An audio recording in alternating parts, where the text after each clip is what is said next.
Welcome to West Wales and the historic market town of Cardigan, site of the first nationalised Steddfod. It was held by Lord Rhys ap Gruffydd at Cardigan Castle during Christmas 1176. The surviving walls are 12th century, when the castle was constantly changing hands between the Welsh and English. It is today in private ownership. The parish church, dedicated to St. Mary, has a massive Norman square tower, partly rebuilt in 1711. The church was once part of a Benedictine priory, and some battlemented walls survive.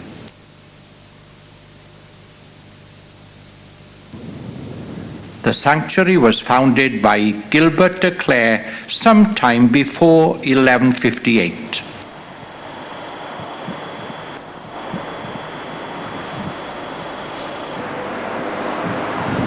Adjoining the church, on the site of the priory, is the Memorial Hospital. The building was previously a mansion designed by the famous architect John Nash in the late 18th century. Cardigan's original timber bridge over the River Tywi stood near here and was the site of a famous Welsh victory in 1136 over a Norman Flemish army.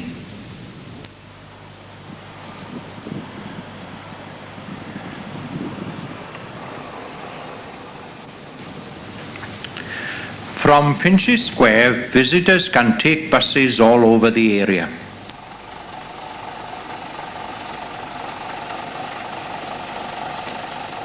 In the nearby narrow streets are several hotels providing meals, accommodation and entertainment. St. Mary Street is one of the oldest, with a restored custom house now housing a gallery and shop. There are a number of small shopping arcades leading from the busy High Street.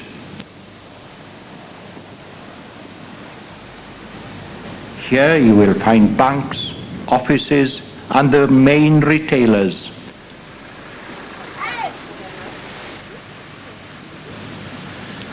The Guildhall, erected in 1858, is the earliest built in the Ruskinian Gothic style. The four-sided clock tower was added later. The Russian field gun was captured in 1854 at the charge of the Light Brigade. Part of the building houses the town's market. The coloured arches, constructed of local Kilgerran slate, resembles the crypt of a cathedral.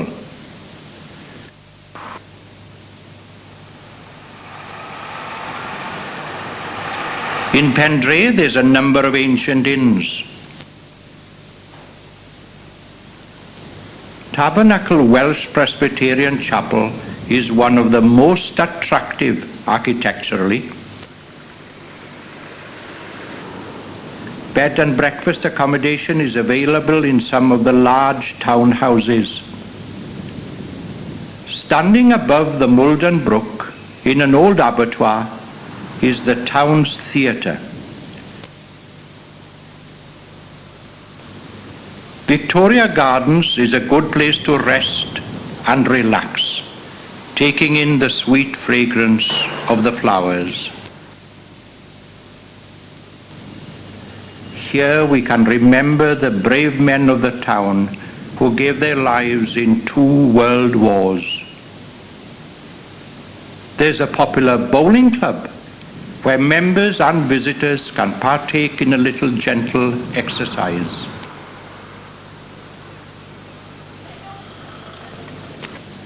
For the more energetic, there's a rugby club and swimming baths.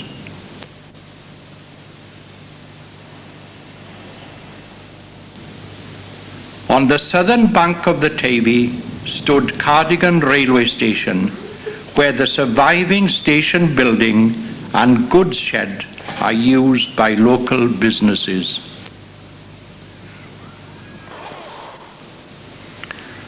Although the last train steamed through in 1964, the track bed remains for walkers and cyclists as far as the Welsh Wildlife Centre Cilgerran, providing excellent views of the River Teifi.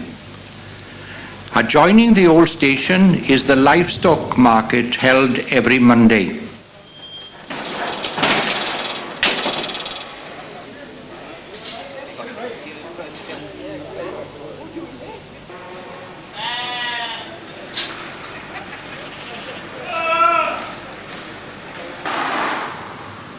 Down the road is the Eagle Inn with its attractive floral displays. The lane at the side leads to Teifi Wharf, where the Cardigan Heritage Centre occupies this old warehouse. Display boards tell the history of the town, its people, and their occupations down the centuries. Local history displays change at frequent intervals, with the present one telling the story of the town during the last war. The displays in the cafe remind us that Cardigan was once one of the largest ports in Wales until the river silted up. Coracle fishing still takes place on the Teifi.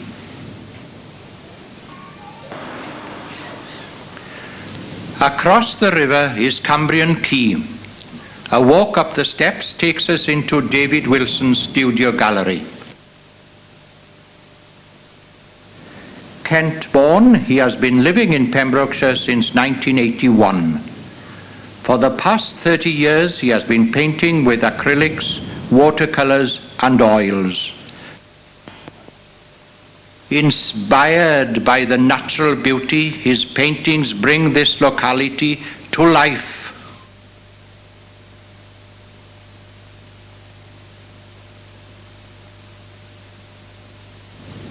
He has held numerous exhibitions, and his paintings are found in hundreds of private collections worldwide. Several have been purchased by the National Library of Wales, Aberystwyth. Spanning the river at its lowest crossing point is the five-arched Cardigan Bridge, built in 1638. On Prince Charles Quay stands the bronze statue of a Teifi otter, the commencement point of our coastal walk. The town's Welsh name is Aberteifi, the mouth of the Teifi, which is not entirely correct, as we are over 2 miles from the open sea. Across the river we can see the fishing village of St. Dogmell's with its ruined Benedictine priory. Our route takes us by the river, along lanes and through fields to the Goobert Road. The tidal estuary is dangerous. Many lives have been lost, including a man on horseback whilst attempting to cross the Teifi. On the opposite bank is Poppet Sands, commencement place of the Pembrokeshire coast path, which climbs up over Cemmaes Head. This side is Goobert-on-Sea, named after a wandering hermit who is said to have settled here.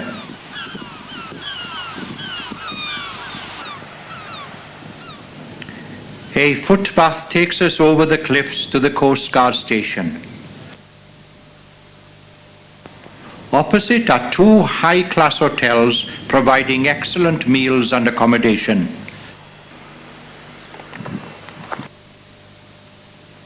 A footpath takes us through the grounds of the Cliff Hotel with its own 9-hole golf course, which is open to non-residents.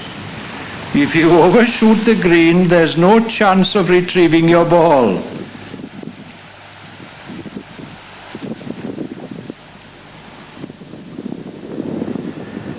Steps lead down to a small sheltered cove. The next bay has a fine sandy beach, but it's a steep climb down. We have to leave the coast and head for the farm, where we purchase our tickets for the Cardigan Island Coastal Farm Park. Here we can see Shetland ponies, donkeys, goats, sheep, guinea pigs, ostrich and llama. All types of waterfowl frequent the pond. Bruce the wallaby is hiding today though. A path leads to the cliffs overlooking Cardigan Island. It's a 39-acre nature reserve managed by the West Wales Wildlife Trust and has no public access. Today it has the third largest lesser black-backed gull colony in Wales. It was once the home of puffins until it was infested with rats from a shipwreck. Although the rats have been exterminated, the birds have been slow to return. However, we can enjoy watching the Atlantic grey seals swimming in the bay.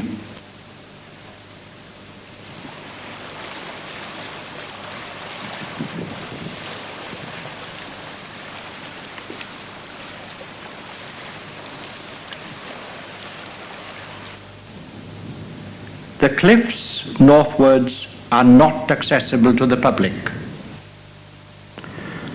This means that we have to take a detour through the lanes. They're quiet though, with only an occasional tractor. Our total journey will be about 75 miles, and wherever possible we will be following a cliff-top route. Several sections, like this one, take us along pleasant country lanes. Some stretches will be along the beach at low tide. Only short sections are on busy main roads. We descend the hill to the small hamlet of Verwick.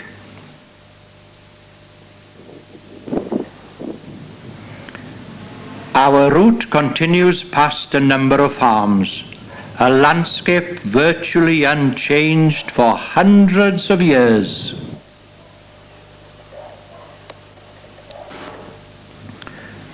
Our journey continues along a sunken lane, through a field and over a stile to the cliff-top path, one of several sections owned by the National Trust. Ahead of us is the 250-foot-high peninsula of Mwnt, Welsh for mound.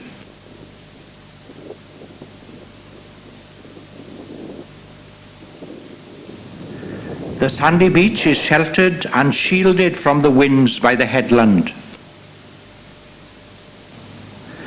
There's a small shop, and in 1988 Mwnt won a Living Landscape Award.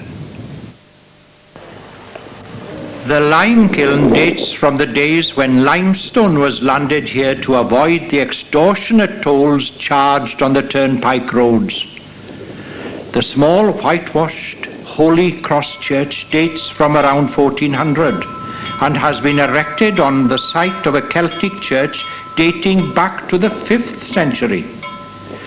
It was built on the landward side of the hill where it was unseen by passing raiders sailing up the coast. In 1155, a fierce battle took place where the Welsh bravely fought off the Flemish invaders. There are excellent views from the hilltop, making the steep climb up worthwhile, although we have to face the full force of the westerly wind. At the northern side of the hill is a deep gully. A stream flows through it to the sea. We can climb up the footpath on the opposite side to the viewpoint, where the cliff top is again fenced off. From Mwnt, we have to climb up the steep hill and turn left down the road, which descends to a farm. At the next junction, we take the left-hand fork down the unsignposted narrow lane. If you're observant, you'll notice the remains of Llwynysgaw Mill.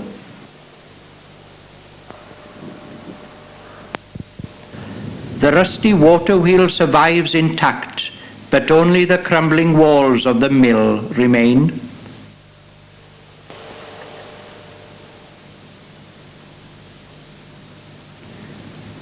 At the next bend, you also need to take care not to miss the footpath leading through a small wood to fields.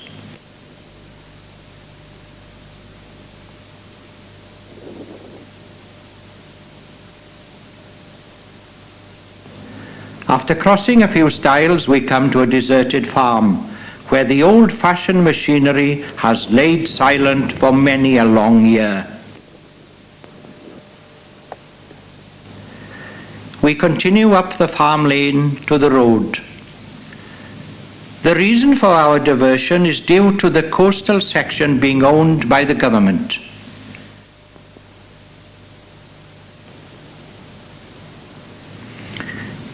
We pass the radar towers and the anti-aircraft guided missile range.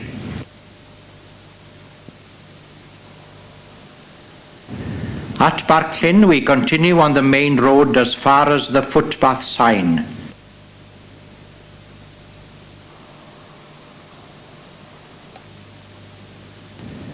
We follow the path downhill through fields and a wooded valley.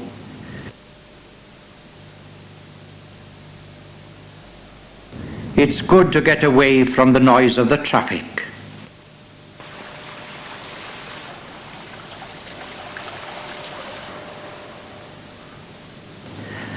Ahead of us is Aberporth.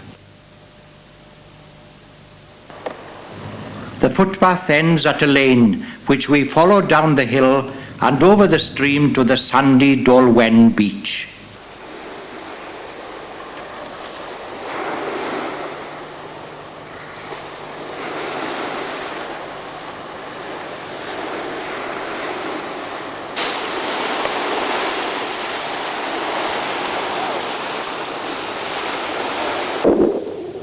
There's a cafe, shop, and the Ship Inn, the first of many with the same name on this journey.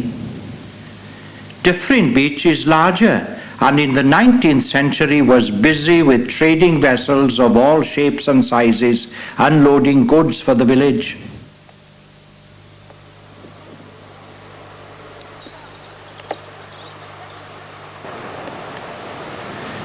There was a thriving local herring industry when the fish were transported as far away as the South Wales mining valleys, where the residents enjoyed their distinctive flavour. Today, the main industry is tourism, but the large houses overlooking the green are a reminder of Aberporth's prosperous past. We can now make our way through the back streets to the coastal path and once again take in the fresh sea air.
Our journey has brought us to the beach at Tresaith, which is popular for boating.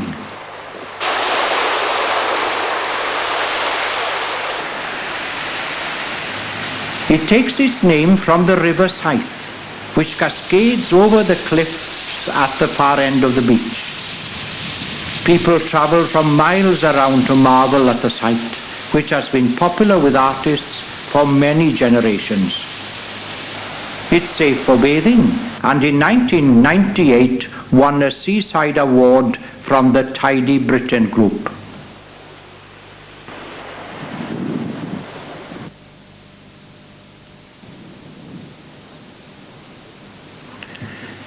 The Ship Inn provides food and accommodation. On a sunny day, it's pleasant to sit outside watching the world go by. However, we have a walk to continue, and suitably refreshed, we have to climb the road up the steep hill. Again, we have to follow the lanes, as there's no thoroughfare over the cliffs. It's possible to make your way along the beach at low tide.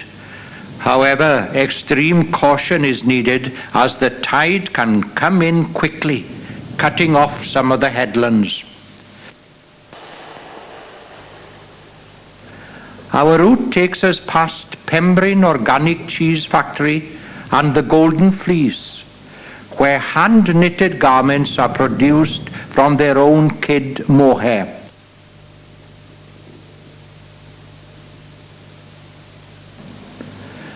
Ahead of us is Llanfihangel ar y Bryn, St. Michael's Church on the hill, said to be one of the oldest in Wales. The first sanctuary on this site was probably a wattle hut in the 6th century, when many pilgrims passed this way on the route to the holy island of Bartsley. The walls of the graveyard are circular, so that there are no corners for the devil to hide. A footpath leads from the church through fields into the picturesque wooded Hoffnant Valley. The upper path leads to the cliff top. Below us is the safe sandy beach of Pembryn. It's in the custody of the National Trust and is one of the most peaceful on this coast, with no car park, shop, inn, or any amenities whatsoever. Walkers from Tresaith, taking the route along the beach, meet us here. A series of caves can be explored at low water, and children enjoy exploring the rock pools.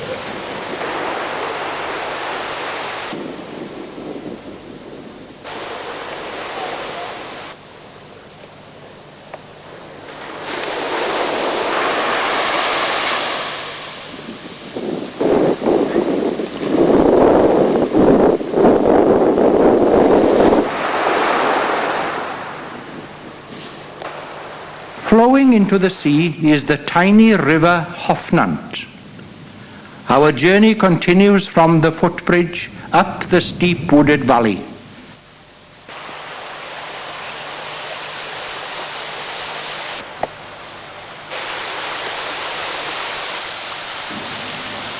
We cross the river again, where we can see the waterfall cascading down towards us. The land is private, preventing us from a closer view.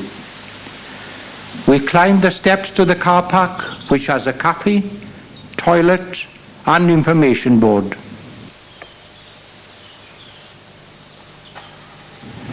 Our coastal walk continues past the farm and up the hill.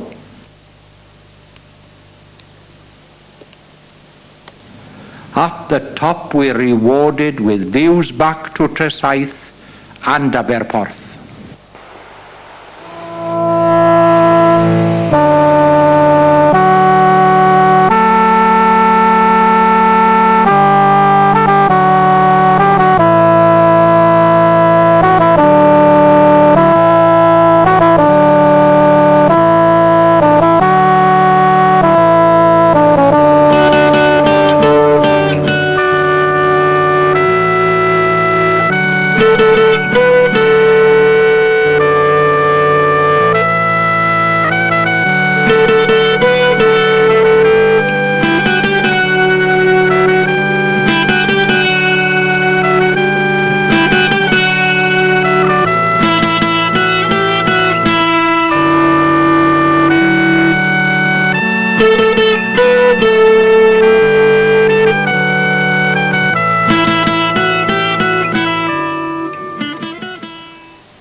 After several miles of walking, we can look down at the picturesque village of Llangrannog, a busy port in the late 18th century, with fishing boats, coastal traders, and thriving limestone and shipbuilding industries. The road passes a cottage constructed from old railway carriages and leads to the beach. Hen ynys y fach Llangrannog, ni welai sy'n yn llai, yn oed i'r rym y gwyntoedd, a thonau gwyn y bai. Syllwch ar yr ifanc yn chwarae efo'r cwn, a gwrandewch ar ei miri yn filltir sgwar o sŵn.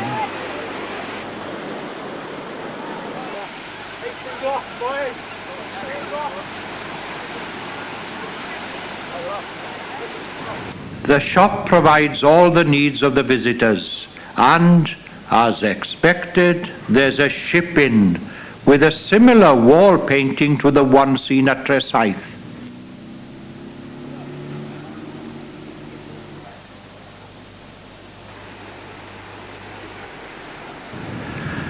Above the inn is the brickwork erected by Italian prisoners of war. The narrow road climbs steeply up the wooded valley, with many of the old fishermen's cottages now converted into holiday flats. There's a few guest houses and several caravan parks inland.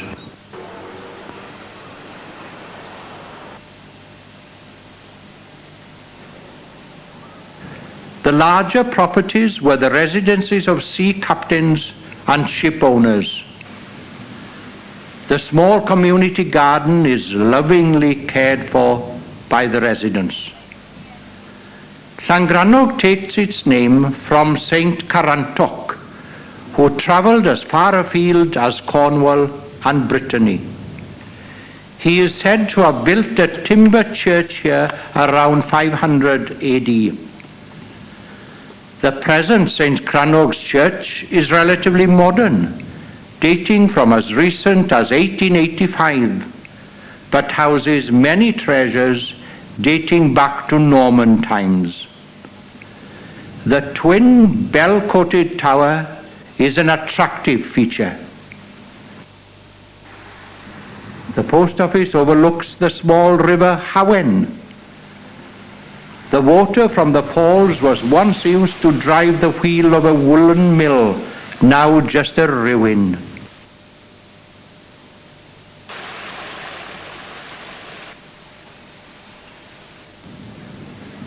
We retrace our steps back to Llangrannog beach.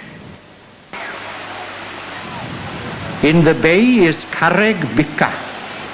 According to legend, this is the tooth of local giant Becky, who was forced to spit it out after a painful bout of toothache.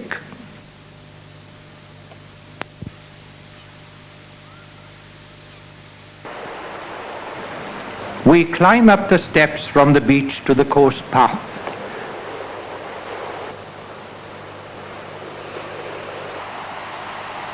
Below is the small cove of Kilborth, accessible from the main beach at low tide.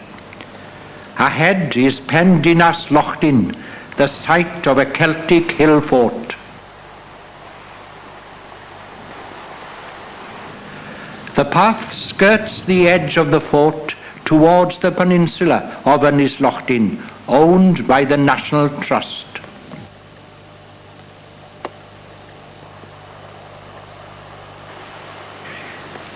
Ac ar fai Ceredigion, fel hyn y creda fi, os bach yw Ynys Lochtin, paradwys werdd yw hi.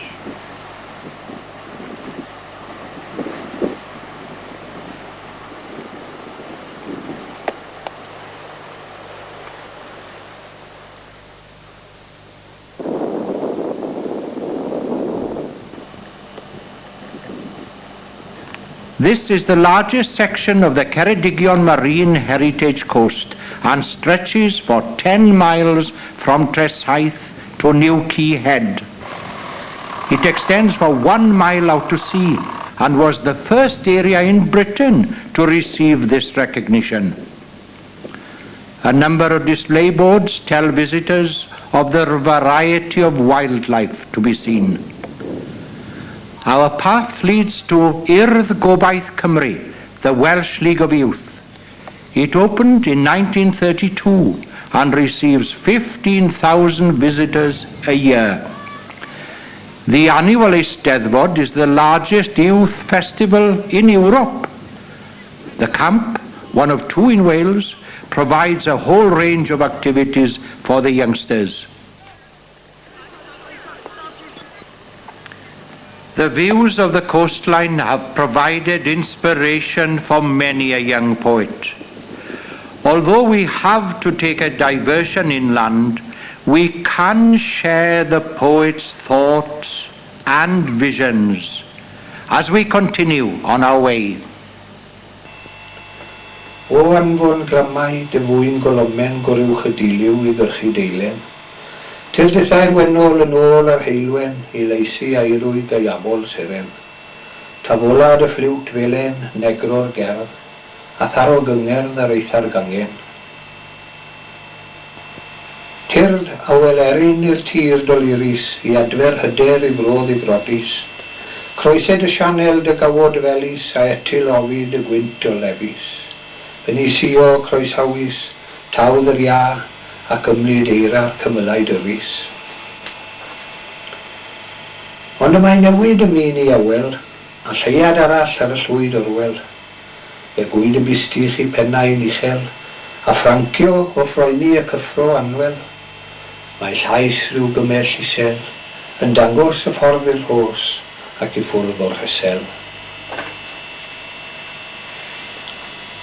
Fe ddaw'r gwanwyn o'r ddeiar gynnes, hen famog feichio gypraidd ar ddiches. Mae I stori ymhwc y mwys deires am dyddiau unau o'i fab I mynwes. O lwch I hisel lwches, mae'r sychau yn troi dalennau trwyad li hanes. Mae'r had a heiwyd y mwre deiar, o hyd o dan glwyd o'i adem gleiar. Disgwyl cenad yr hael ar adar, I harddi ei deilios brydd y dalar. Dan grogrythfaen y breinar, mae dolen I eanc a hen y gwanwynau cynnar. Tra bo hen dylwyth yn medu I ffrwythau, a chnwd ei linach yn hadu I leiddiau. Tra dilwr adar i'r coed yn barau, tra pwrop corniog, tra peri carnau. Bydd gwanwyn y gwanwynau yn agor y stor I dryso, ar hyd yr oesau.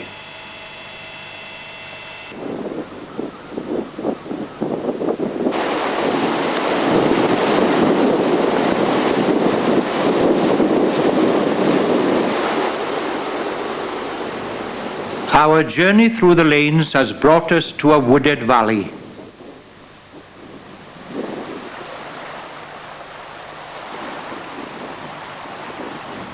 It's a pleasant walk beside the stream.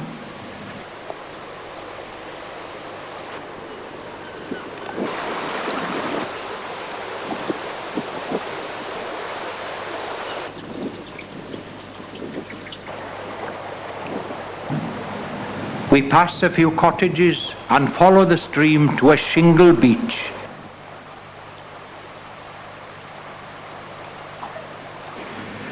This secluded cove was once the haunt of smugglers who hid their contraband in nearby caves.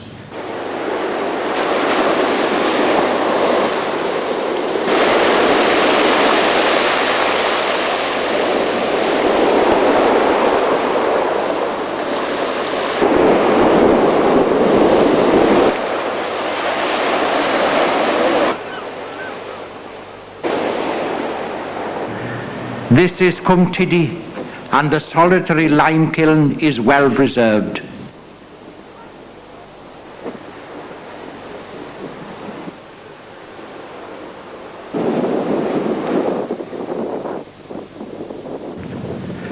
From here we can enjoy a 4-mile walk over the limestone cliffs, past an Iron Age fort and across the small valley of the Afon Sodden.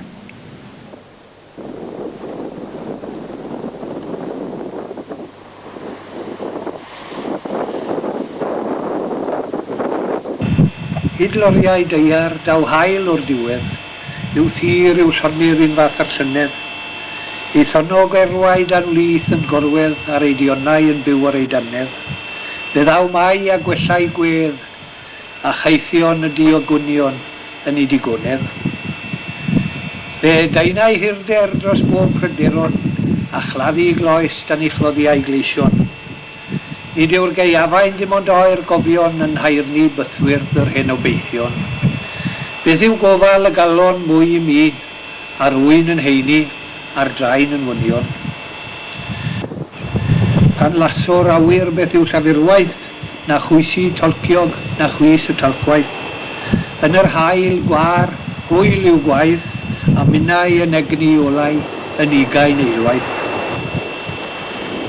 Mae rhyw hempigiad ymron y bugail, pan wylo'r famog yn llio'r bogail. A rhyw henafiaeth mewn troi anifail i lawr y beiswell o weli'r biswail.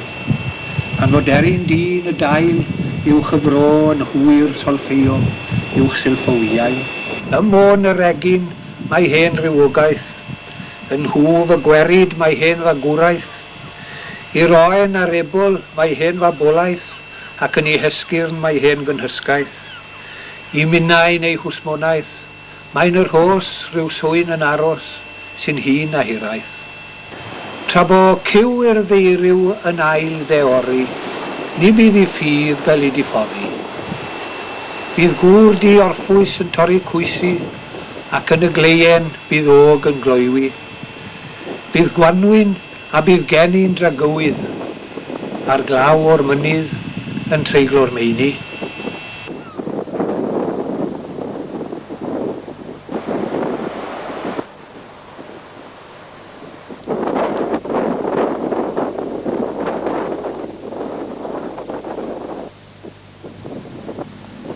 We passed the Coast Guard station to arrive at a small lookout. It provides some protection from the strong wind.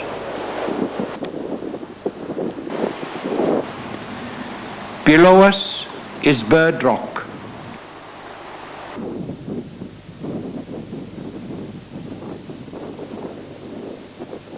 Ahead of us are the rocks of Carrog Walltog.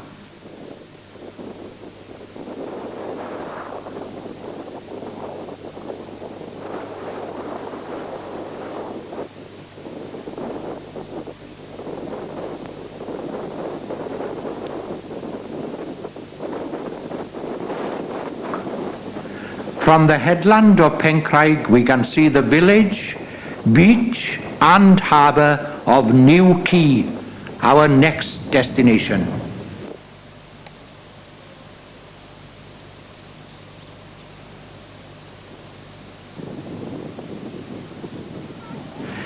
It once had a small lighthouse, affectionately known as the Pepper Pot. It was, sadly, destroyed during a strong gale in 1937.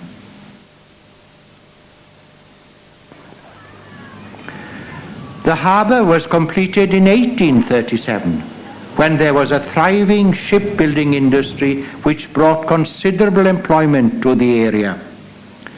There were also plans to establish trade links with Wicklow and Dublin, which never came to fruition. As expected, there was a thriving fishing trade, with herring being the main catch.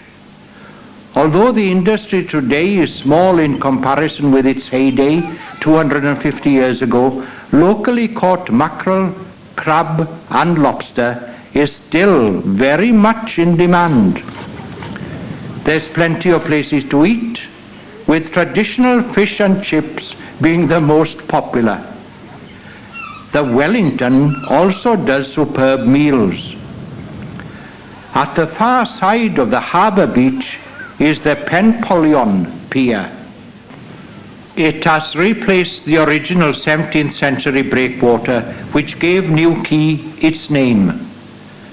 The first lifeboat was launched in 1864, and the new boathouse houses the present boat, which arrived in 1970. It's named Bird's Eye after its sponsors. On Patent Slip stands the Cardigan Bay Marine Wildlife Centre. For the past 15 years, they've been carrying out research on the marine heritage coast. The displays provide information on the bottlenose dolphins, porpoises, Atlantic grey seals, and seabirds of Cardigan Bay.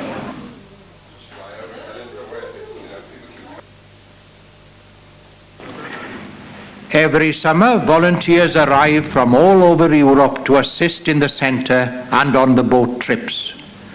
For the past 13 years, visitors have been able to enjoy cruises on the Solaire, a 33-foot Lochin class vessel.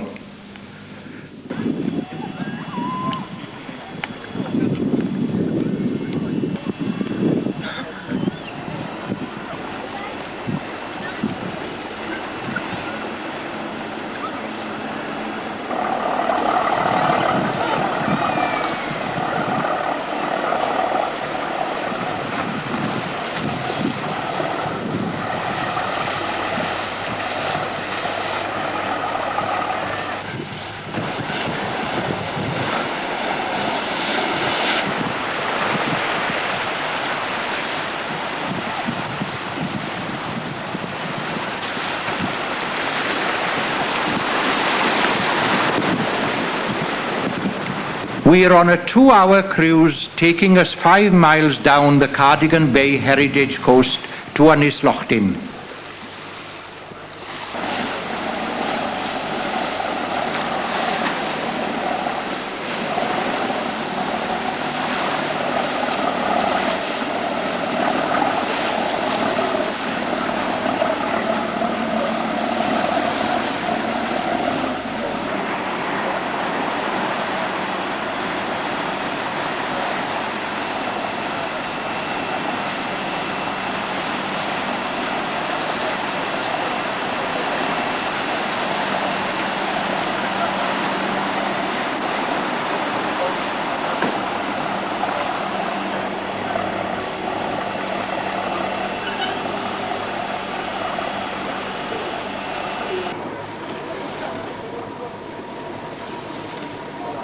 Below Newquay Head are the rocks of Cardiganshire, first of the bird colonies.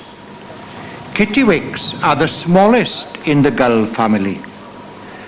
The cliffs are also home to herring gulls, black-backed gulls, razorbills, guillemots, fulmars, and cormorants.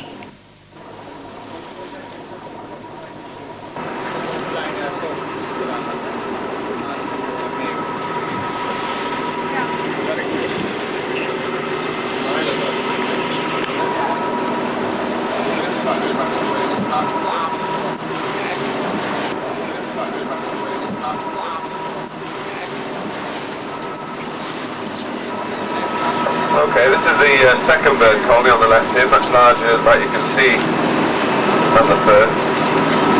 All these white ledges were absolutely full shoulder to shoulder with razorbills and guillemots 6 weeks ago. Thousands of birds here, lots of birds in the air going back and forth, getting food for the young on the nest.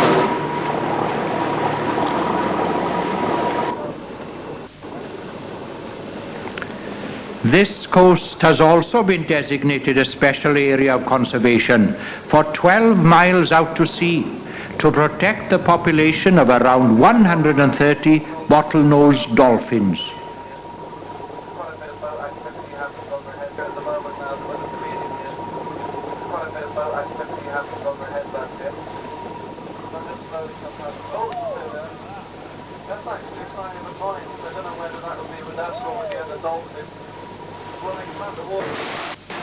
All boats have to stick to a specified route and not disturb the wildlife.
The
beaches are the #1 attraction in New Quay. Harbour Beach is the most popular of the 3 bays.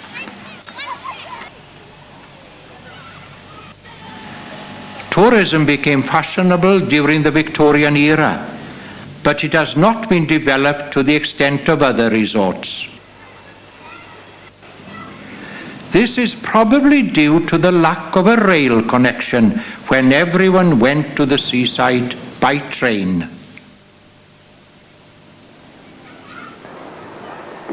It remains peaceful and unspoilt today, especially out of season, when many retired folk come here to relax and breathe in the fresh, salt air.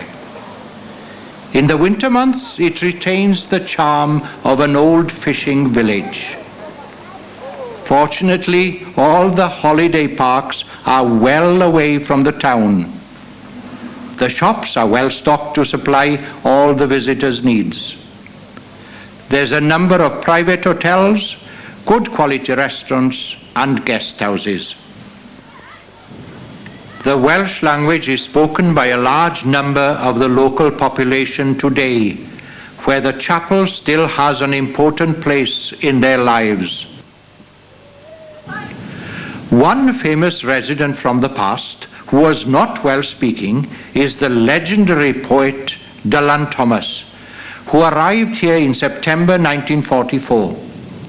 His radio broadcast, quite early one morning, is based on the early hours of a winter's day in New Quay and introduced Mrs. Ogmore Pritchard to the world. This town, with its rows of terraced cottages climbing up the hill, inspired him to write of one spring day in a Welsh sea town. This became Under Milk Wood, his most famous work.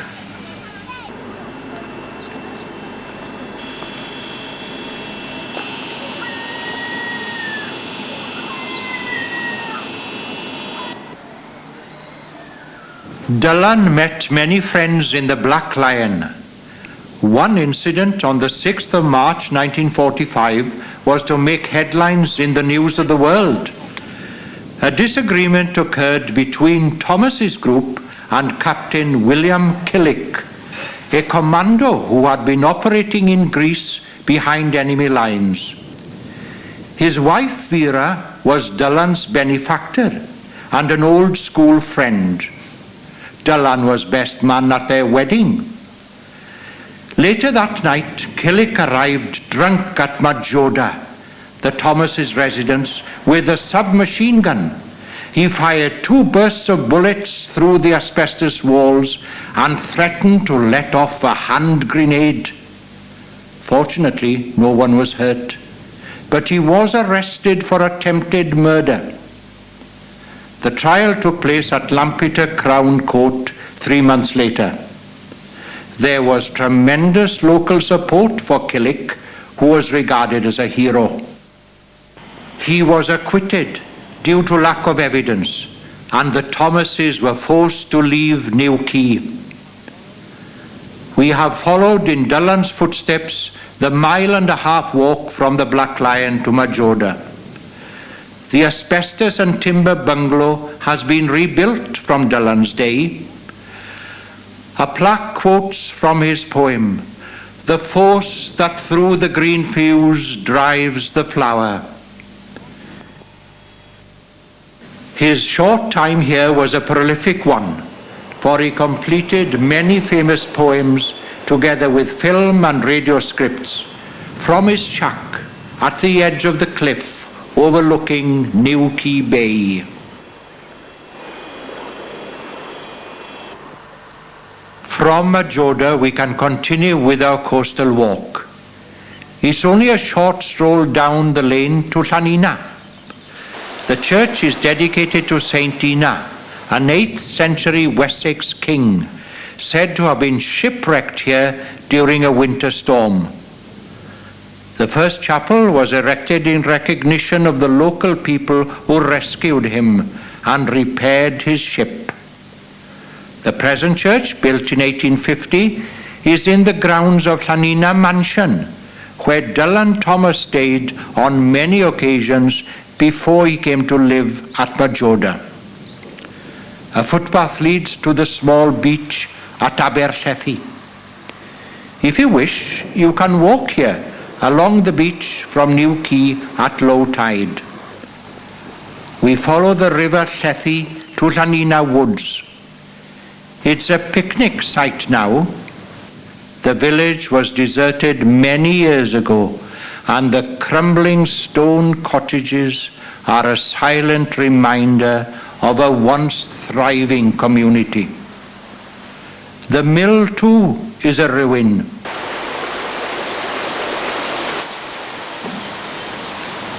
After crossing the river, we can follow the footpath through the woods.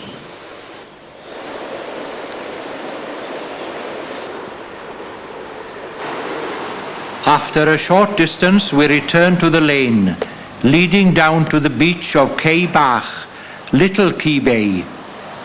The shallow waters are suitable for bathing, sailing, sailboarding, and canoeing.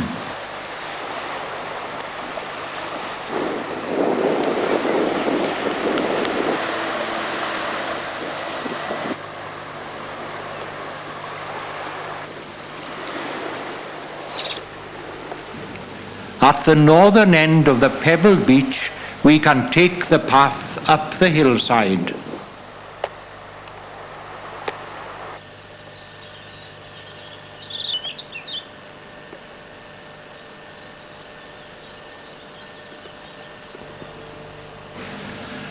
After a good look around New Quay, it's refreshing to be back on a cliff-top walk.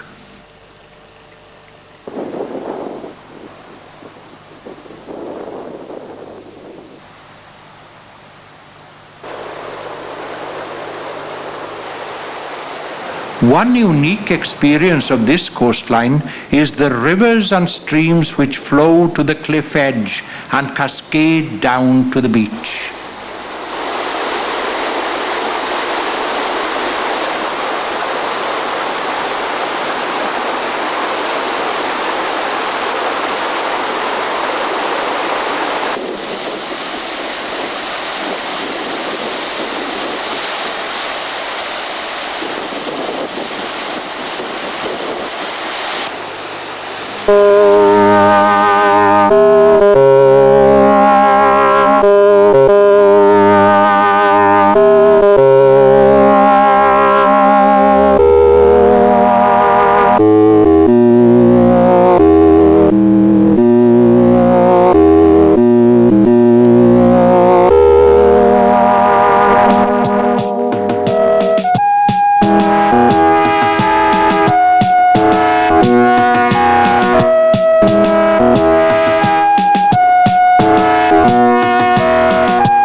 Gilfach yr Halen is our first sign of civilization for several miles. And after passing through the village, we can continue along the cliff top.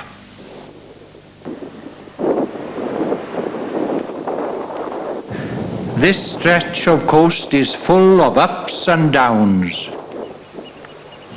Below us is Cwm Cliffarch, where the Kerry Brook flows over the cliffs.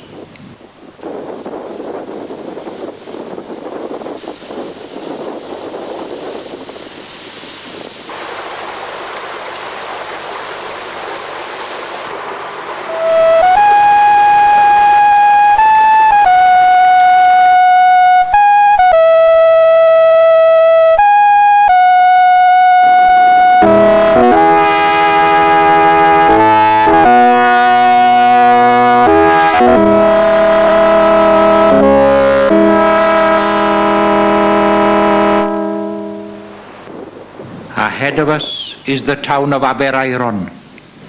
The path descends to the pebbly South Beach. In 1998, it won a Seaside Award from the Tidy Britain group. At the far end of the beach is the car park and South Pier. Here you will find the Harbour Master's office and the popular Yacht Club.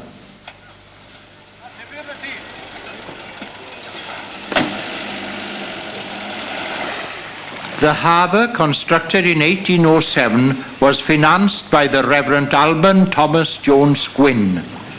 Thriving shipbuilding and herring fishing industries grew up. The settlement of a small group of cottages was soon transformed into a prosperous Regency-planned town. We follow the footpath along the harbour wall towards the town centre. Dominating the skyline is Holy Trinity Church. This is not surprising when we consider that Aberaeron itself was the vision of the Reverend Gwynn. It has an attractive square tower. From the church we can take the main Cardigan-Aberystwyth road to the new bridge over the River Iron. The town's shops, cafes, inns and banks are centred around Alban Square, named after the founding reverend. The square field is a popular place for children to play. There are a number of hotels providing meals and accommodation, with the Feathers Royal Hotel also providing a large function suite. The oak tree commemorates the hundreds of residents who emigrated to Oak Hill, Ohio, during the first part of the 19th century.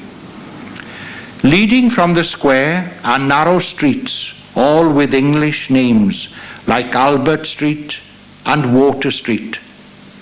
However, many of the original residents would have been Welsh-speaking, and Peniel Welsh Chapel reminds us of this.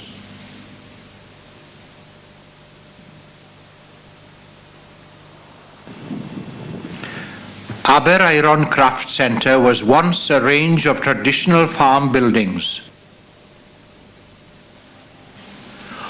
Old Barn Hobbies has a working model railway. They provide a locomotive repair service and cater for a whole range of hobbies, not just trains.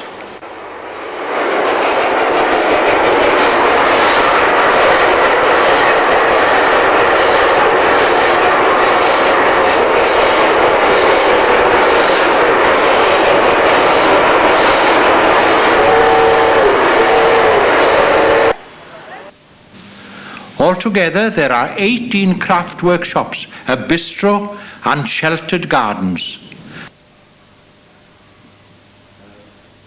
At Iron Pottery, you can see the potter Hilary Evans in action.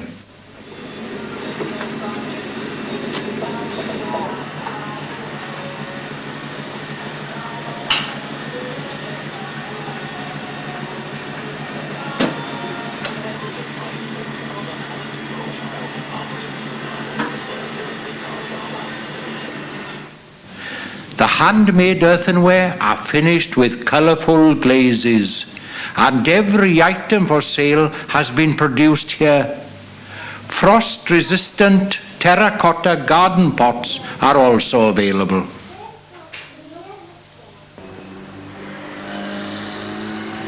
From Aberaeron Bridge there is a popular riverside walk. The 4 picturesque weirs raised the level of the river so that water could flow through the bordering mill races and leats. On the riverbank stood a woolen mill and iron foundry. The town also had 6 quarries.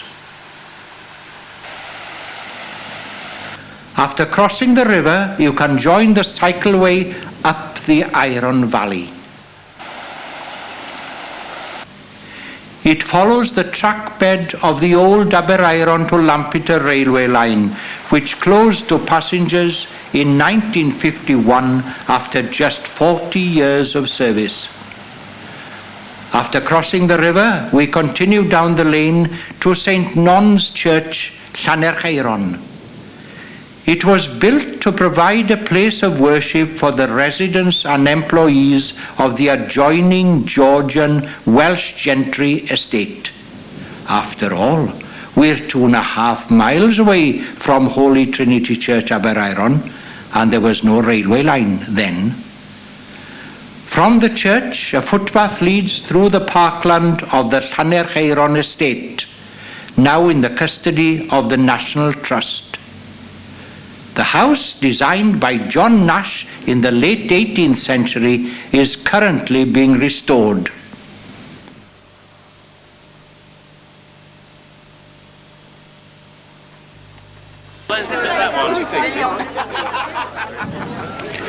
Large crowds gather every August Bank Holiday Monday for the Aberaeron Carnival Parade.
Our coastal walk recommences at Aberaeron Bridge. Market Street is named after the open market once held at the County Hall.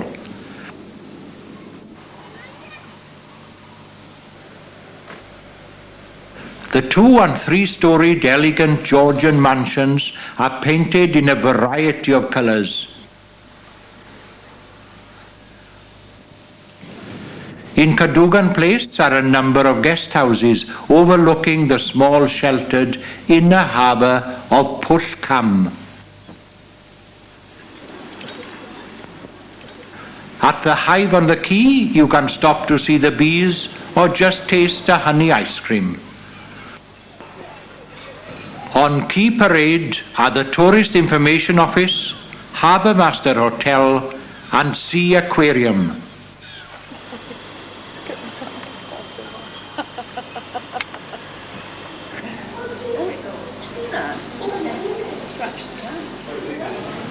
On the ground floor are tanks containing a whole variety of fish from the Cardigan Bay coast, providing the visitor with a picture of life beneath the waves.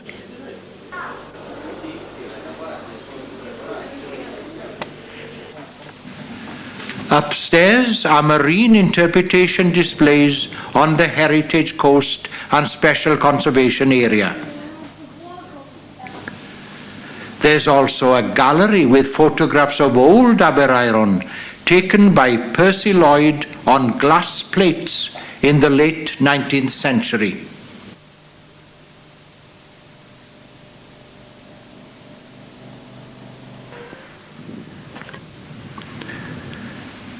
The next stage of our walk continues from the National Trust Tourist Information Centre and along the North Beach Promenade.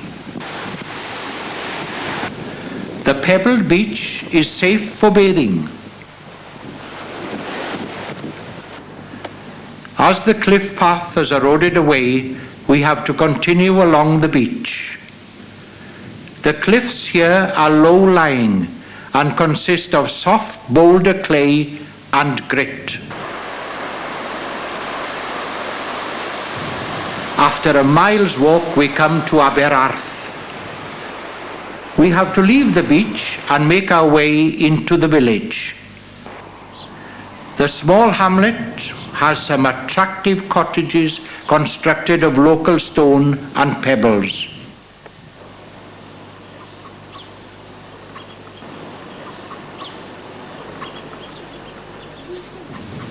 It's one of the earliest coastal settlements on Cardigan Bay and lies in the deep valley of the River Arth.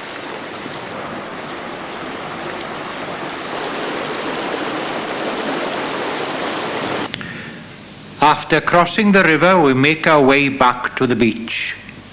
Again, there is no cliff path, and a walk along the beach at low tide is the only alternative to a journey along the busy main road.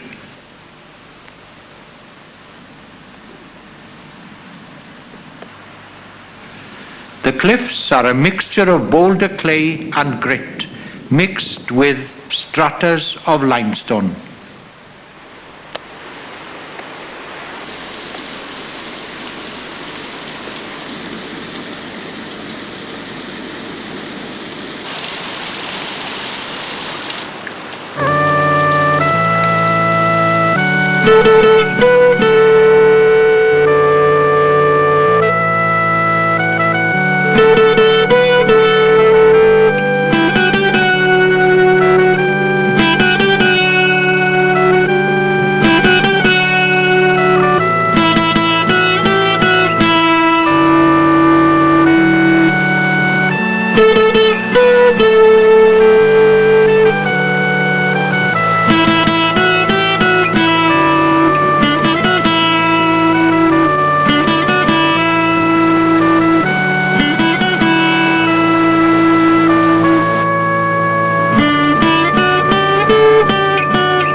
After a section of limestone cliffs, we come to another low-lying coastal plateau. Steps lead up to the cliff top. These boulder clay cliffs are a favorite nesting site for sand martins. We follow the River Perris inland to the village of Llansanfraid.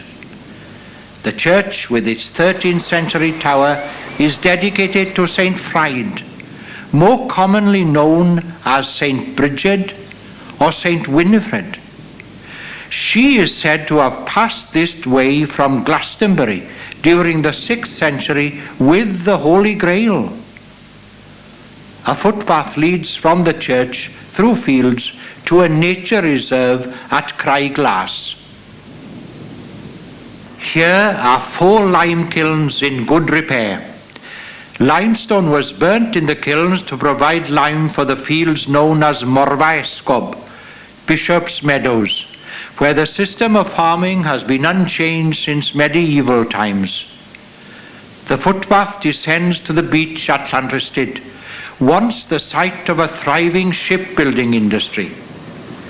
Today, this has been replaced by water sports in the bay.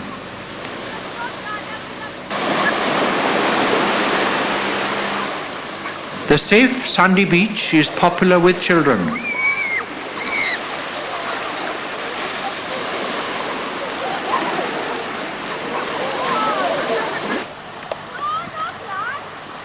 At the far end of the beach is the River Wyre, said to be the linguistic boundary between North and South Wales.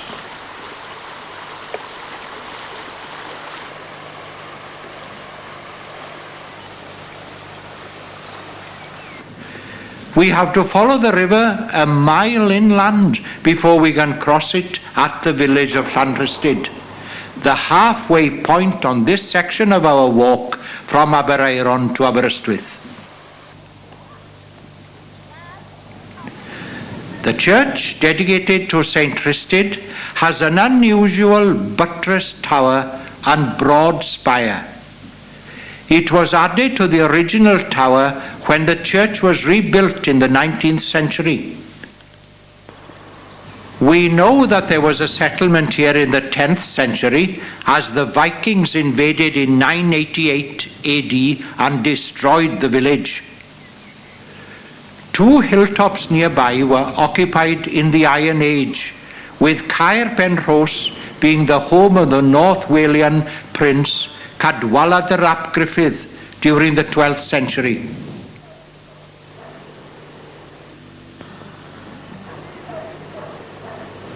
From the Black Lion Hotel, we follow the lane back to the coast.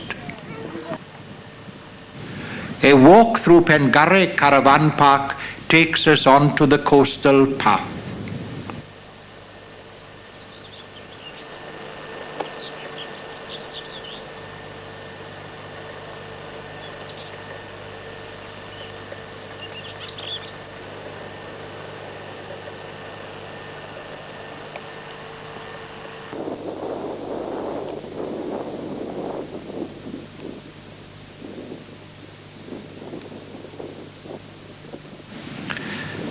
This is the longest section of cliff-top walking on our entire journey, with some spectacular views.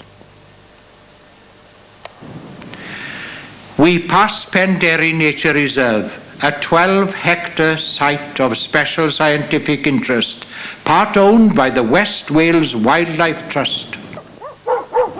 After passing a farm, we climb to the top of the hill near to the TV mast and continue along a bridle path towards Morfa Bychan.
Ahead of us, Tannabolch Beach stretches for 1.5 miles towards the town of Aberystwyth. We also have views inland up the Ystwyth Valley. As we descend, we notice the limestone rock formations on the beach.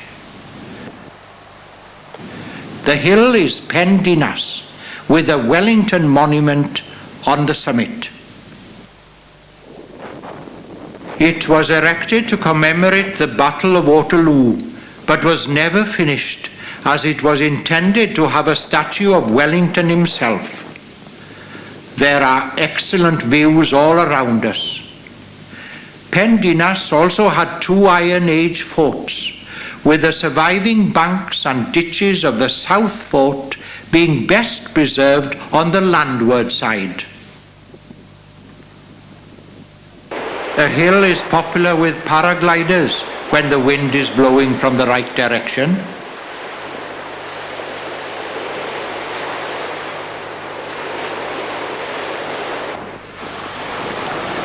Tannabolch Beach is dangerous for bathing due to strong offshore currents.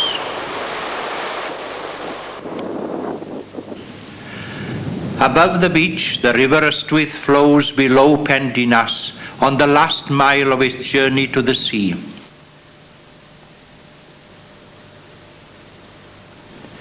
The river bank is ablaze with colourful flowers.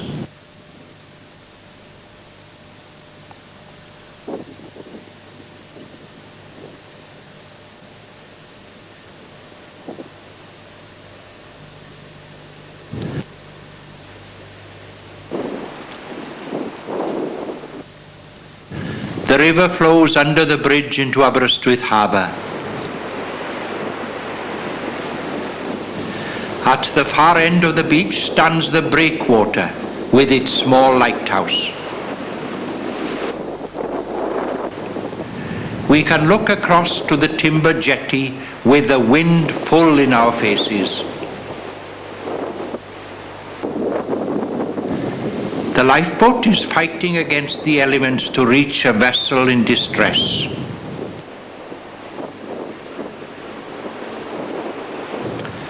Above the harbour stands a headland with the remains of a World War II gun emplacement battery. We follow the road around the harbour to the new marina, which provides a sheltered haven for yachts of all sizes.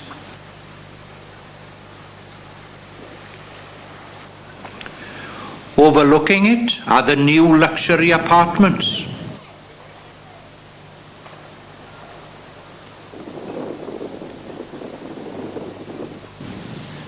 We pass the fire station and all that's left of the old mill before crossing Aberystwyth's second river, the Rheidol, on the 3-arched stone bridge.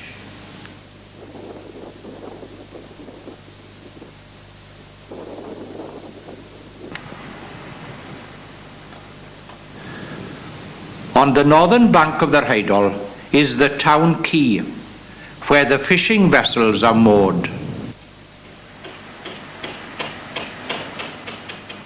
Here you will also find the lifeboat house, where the flag commemorates the RNLI's 175 years of saving lives at sea.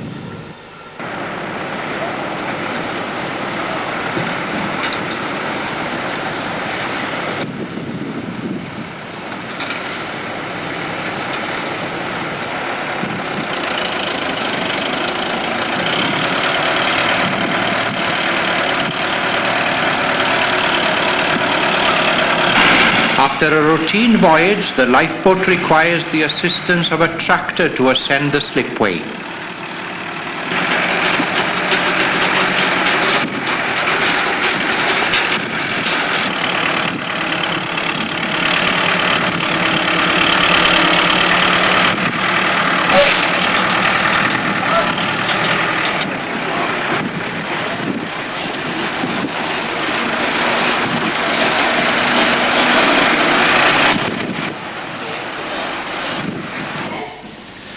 The Enid Mary is an Atlantic 24-foot Class 75 inflatable lifeboat developed at Cowes on the Isle of Wight. The twin outboard engines provide a maximum speed of 32 knots, making her the fastest vessel in the fleet. She has a crew of 3 and costs £75,000. A walk along South Marine Terrace takes us to Castle Hill. The town was established after the castle was erected in 1277 by King Edward I, at the time of his campaign against Llywelyn ap Gruffydd.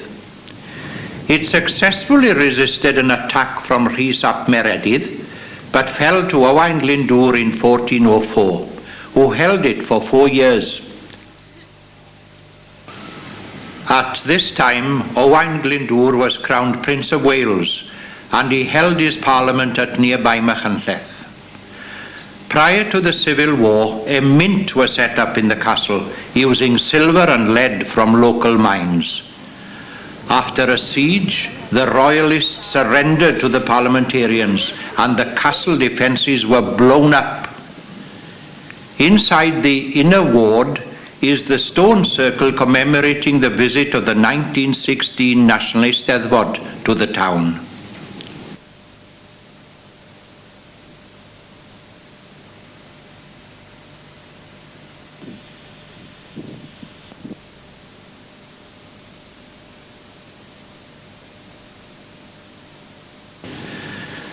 Outside the castle is the Garden of Remembrance. The war memorial commemorates the loss of lives during the 2 world wars.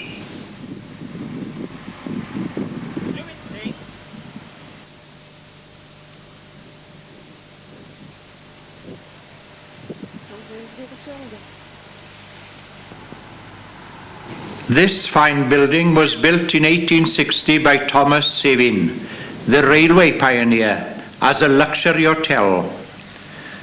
The project went bankrupt, and the building was purchased for £10,000 to house the new non-denominational Welsh University, the first of its type in Wales. Most of it had to be rebuilt after the fire of 1885. Aberystwyth is still an university town today, part of the University of Wales, and has a modern campus on Penglais Hill. The well-known hymn tune Aberystwyth was composed here by Dr. Joseph Parry. Adjacent to the original university buildings is St. Michael's Parish Church, completed in 1890. As well as being a place of worship, it houses the Welsh Christian Heritage Centre, providing the history of the Christian faith throughout Wales and the lives of the people it changed and still changes today.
The Presbyterian Church in Wales Theological College stands on Marine Terrace. whilst a short walk out of town will take you to the National Library of Wales, a treasure trove of Welsh national heritage. The foundation stone of this neoclassical building was laid in 1911, but not officially opened until 1937. A copy of every book published in the UK is held here.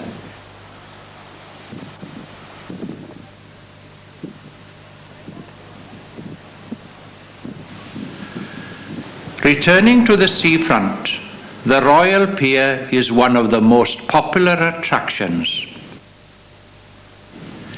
It's the second on the site and dates from 1872.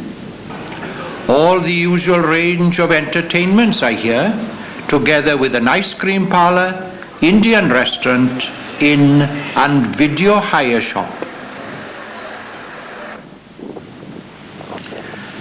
The North Beach is popular with children and safe for bathing.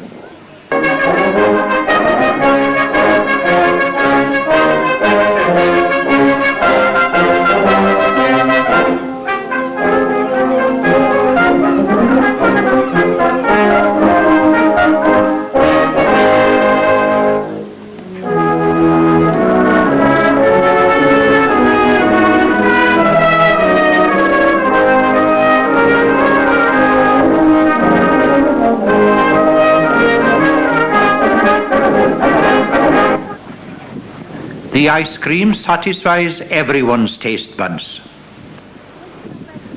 The flags commemorate 21 minority nations of Europe, including Latvia, Estonia, Cornwall, Brittany, Wales and the Isle of Man. Aberystwyth is the largest resort on this coast, and all along the seafront are hotels and guest houses providing accommodation for the considerable number of annual visitors.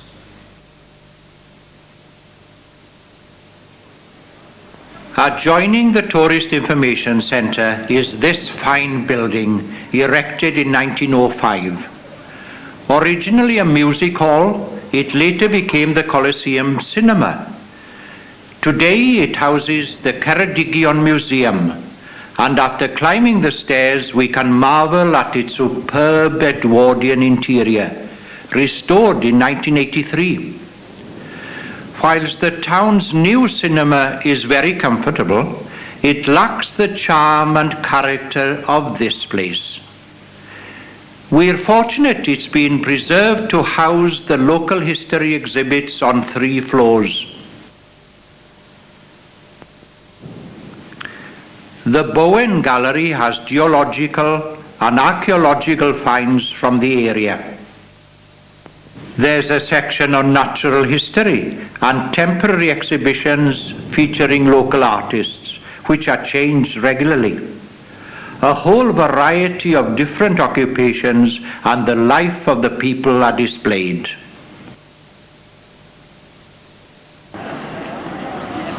Aberystwyth should really be pronounced Aber-ystwyth, but many locals just call it Aber. It has a whole variety of shops, both large and small. There's also an open-air market.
Aberystwyth has many inns, some of them providing meals.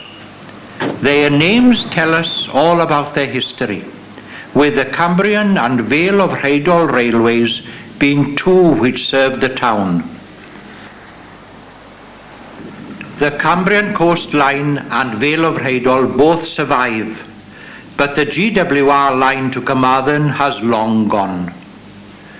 Indeed, it was the coming of the railways which brought expansion and prosperity to the town, and today tourism is its largest industry. The Vale of Rheidol Railway was opened in 1902 to serve the lead mines as well as carry passenger traffic, and was later absorbed into the GWR. After nationalisation, it was the last steam line operated by British Rail until privatisation came in 1989.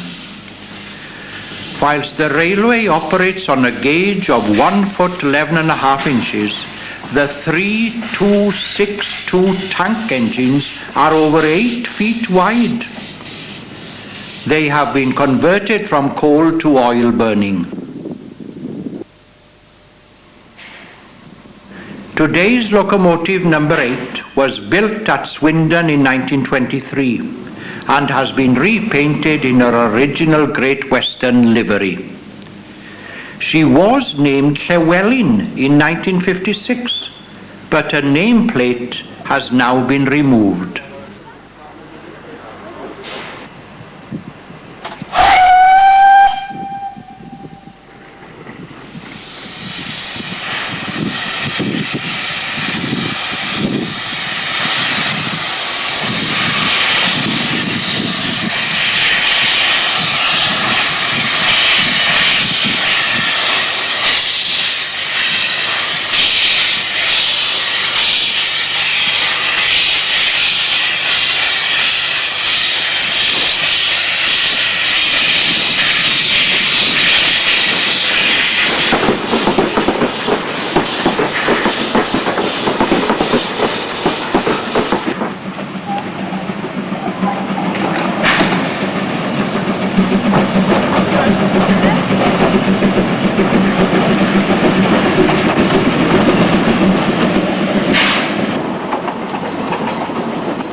At Nantaronnen, we have to stop for our engine to take water before she can commence the steep climb up the hillside.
At Aberffrwd, 7.5 miles from Aberystwyth, the driver has stopped to obtain the token for the next section of single track. This is also the passing place when 2 trains are in operation during the peak holiday season.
Our journey over the past hour has brought us 11 3/4 miles from Aberystwyth to Devil's Bridge Station, 639 feet above sea level. A walk down the road takes us over the Afon Mynach on the modern bridge. After paying our admission at the turnstile, we can see all three bridges. The middle bridge was built across the ravine in 1707, whilst the lowest, dating from the 11th century, is said to have been built by monks from Strata Florida Abbey. After descending the steps carefully, we can see the water gushing through the Devil's Cauldron. Legend tells us of a lady whose cow wandered across the river. The devil appeared and agreed to build a bridge, provided he could keep the first living thing to cross over. She threw a crust of bread across, and her dog chased after it. The devil got the dog, and she got her cow back.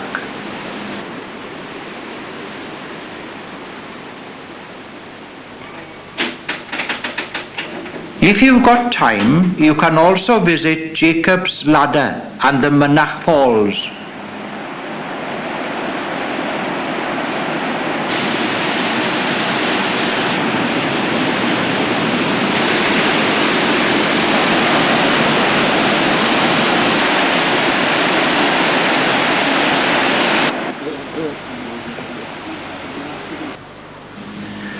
There's just time to visit the gift shop before catching our train back to Aber.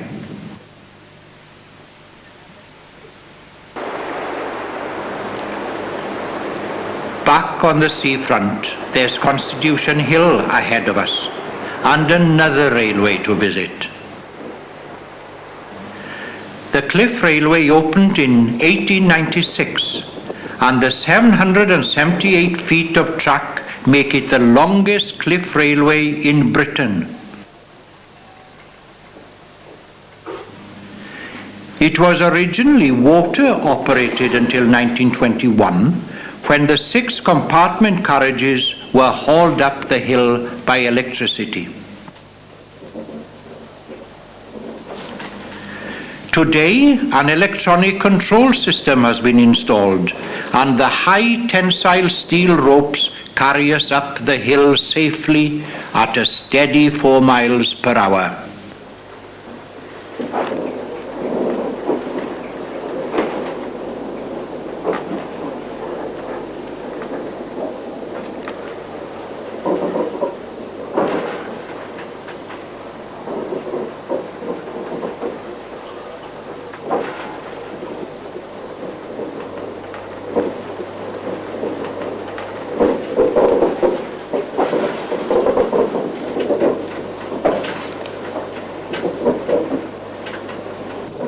Above the summit station is a games area.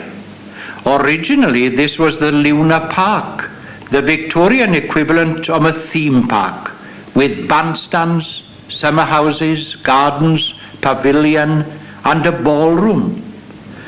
The original cafe survives, the oldest in Aberystwyth. At the top of the 430-foot hill, in a new building, stands the present Camera Obscura. It opened in 1985 and recreates the principle of the original Victorian one. It works in the same way as a pinhole camera, with a massive 14-inch lens, making this the biggest camera obscura in the world, providing us with a bird's eye view of over 1,000 square miles. Information on its specification and details on the Cliff Railway are provided.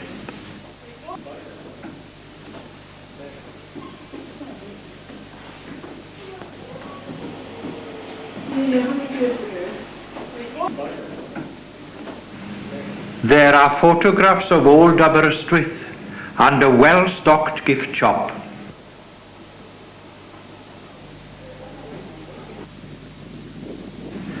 After taking in our final view of Aber, we can commence the final leg of our coastal walk. We follow the cliff top with views of Clarach, with its holiday park ahead of us. We descend through a wood and make our way down to the beach.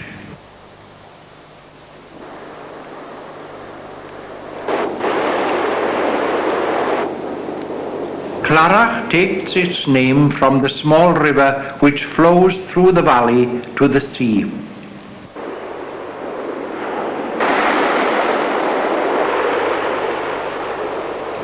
We leave the beach and make our way along the cliff top.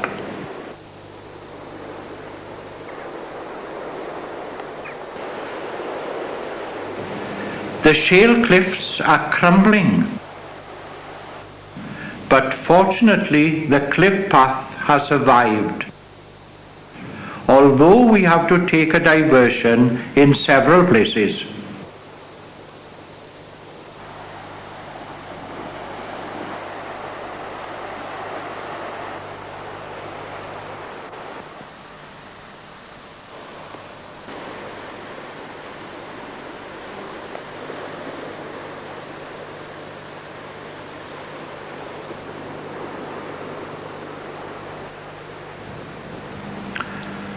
The path descends to the beach of Wallog, where the lime kiln has recently been restored. Legend tells of a road leading to the 16 cities of the lost land of Cantre'r Gwaelod.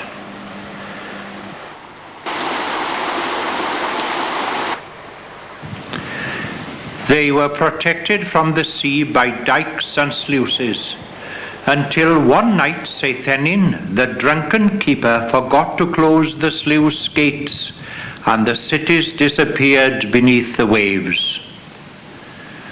Looking back towards Wallog, we can see the pebbled shingle of Sarn Cynfelin, which extends under the sea for 6 miles and is said to lead to the sunken cities.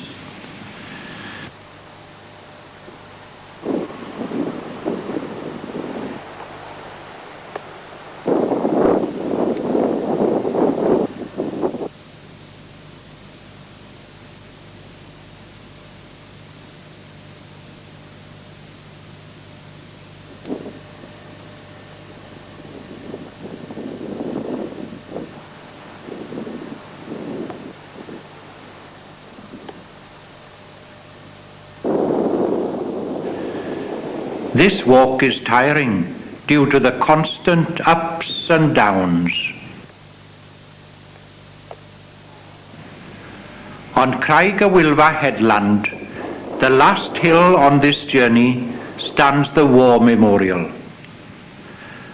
Ahead of us is Borth, the raised peat bog of Cors Fachno, and the mountains beyond.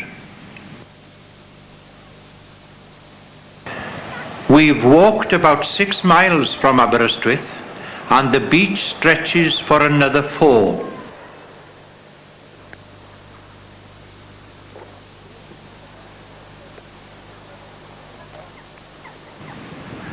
We continue along the seafront. If you wish, you can leave the beach, cross High Street, and follow the signs to the Animalarium, one of the most popular tourist attractions in the area.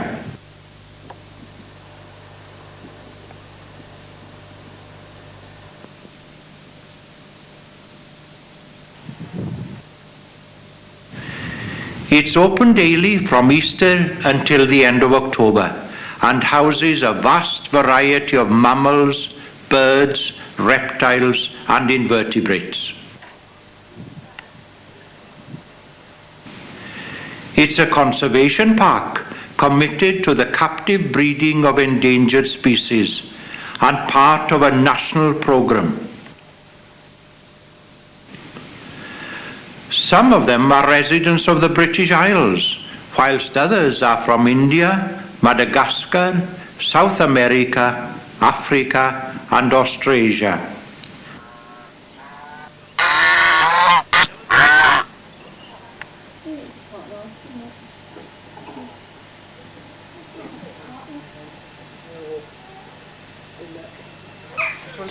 Coati foraged in the forests of South America and lived to an age of about 12 years. The black and white lemurs from Madagascar have an even longer lifespan of 20 years.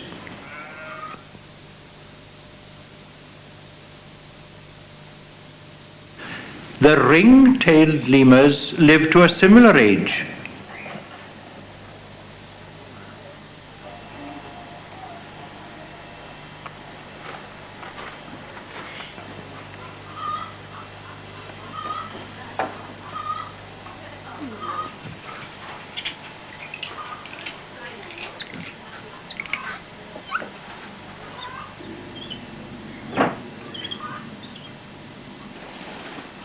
There's an indoor aviary and reptile houses. The wallabies come from Tasmania, with the young ones having been born here.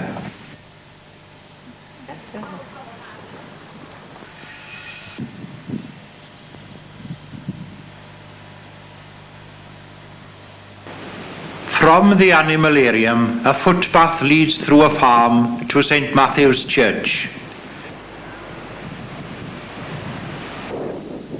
We follow a lane across the peat bog towards the railway station. The Aberystwyth and Welsh Coast Railway arrived in 1863 and placed Borth on the map.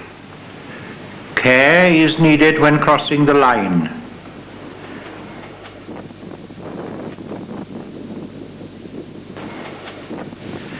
We make our way back to the seafront and continue along the promenade for the remaining 2 miles of our coastal walk.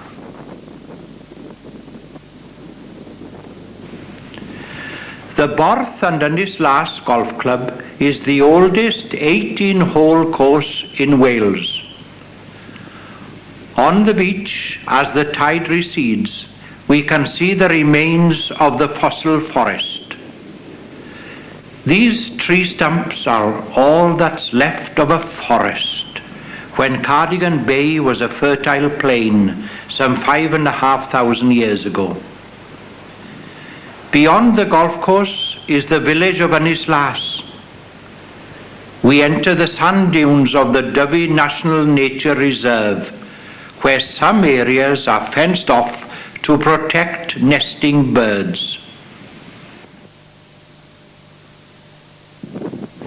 Swimming is prohibited as we are approaching the Dyfi estuary, where there are some extremely treacherous currents. At the far end of the beach, we can look across the estuary to Aberdyfi. Years ago, you could ring a bell for a ferry to come over and collect you. The drovers used to wade across with their cattle in the days when the estuary was shallower. After rounding the point, we can visit the Reserve's Information Centre, managed by the Countryside Council for Wales. It's registered internationally as a biosphere reserve, one of only 11 in Britain. The displays tell us of its history, wildlife, plants, and natural features. We have reached the end of our journey as we look up the Dyfi Valley, and hope you have enjoyed sharing the experience with us. Across the estuary we can see Aberdyfi and the Meirionydd coast, and that's another journey for another day.